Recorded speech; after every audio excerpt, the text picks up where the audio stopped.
ఒక ముఖ్యమంత్రి స్థాయిలో ఉండి ఇంత దౌర్భాగ్యంగా ఇంత దివాలాకోరుతనంతో మాట్లాడిన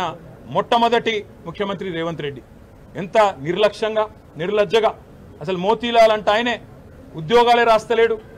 ఆయన కూడా నిరాహార దీక్ష చేస్తున్నాడని చెప్పి ఇవాళ మోతీలాల్ అనే తమ్ముడిని అవమానించే విధంగా గ్రూప్స్కు ప్రిపేర్ అవుతున్న తమ్ముడిని అవమానించే విధంగా మాట్లాడడం ఎవరినైతే ఏ కోచింగ్ సెంటర్లను ఆలంబనగా చేసుకొని అశోక్ నగర్కి నువ్వు మీ రాహుల్ గాంధీ పోయి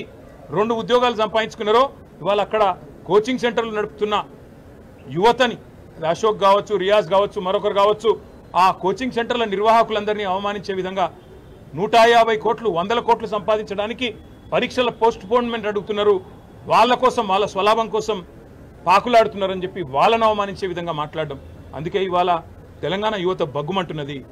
ఎన్నో ఆశలతో కాంగ్రెస్ ప్రభుత్వం 2 లక్షల ఉద్యోగాలు మొదటి సంవత్సరంలో ఇస్తదని చెప్పి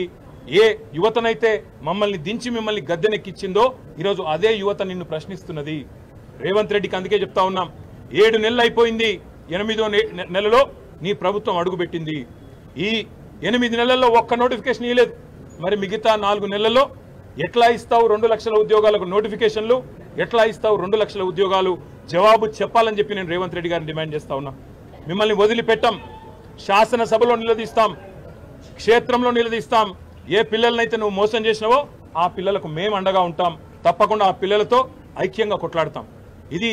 ఏదో 2 రాజకీయ ఉద్యోగాలకు సంబంధించిన పంచాయతీ కాదు లక్షలాది మంది తెలంగాణ యువతకు వారి భవిష్యత్తుకు సంబంధించిన అంశం కాబట్టి ముఖ్యమంత్రి గారు ఇకనైనా బేషజాలకు పోకుండా అనవసరపు ప్రెస్టేజ్కు ఫాల్స్ ప్రెస్టేజ్ పోకుండా ఈగోకి పోకుండా అహంకారం తగ్గించుకొని ఇవాళ కండకావరంతో మాట్లాడే విధానాన్ని తగ్గించుకొని ఆ పిల్లలకు క్షమాపణ చెప్పి 2 లక్షల ఉద్యోగాలు ఇస్తానన్న మాట నిలబెట్టుకునే దిశగా వెంటనే నోటిఫికేషన్లు ఇవ్వాలని వెంటనే ఆ ప్రక్రియ ప్రారంభించాలని వారు డిమాండ్ చేస్తున్న విధంగా గ్రూప్ 2 గ్రూప్ 3లో పోస్టుల సంఖ్య పెంచాలని అదేవిధంగా డిఎస్సి విషయంలో కూడా మీరే ఏదైతే మాట చెప్పారో ఆ మాటను నిలుపుకోవాలని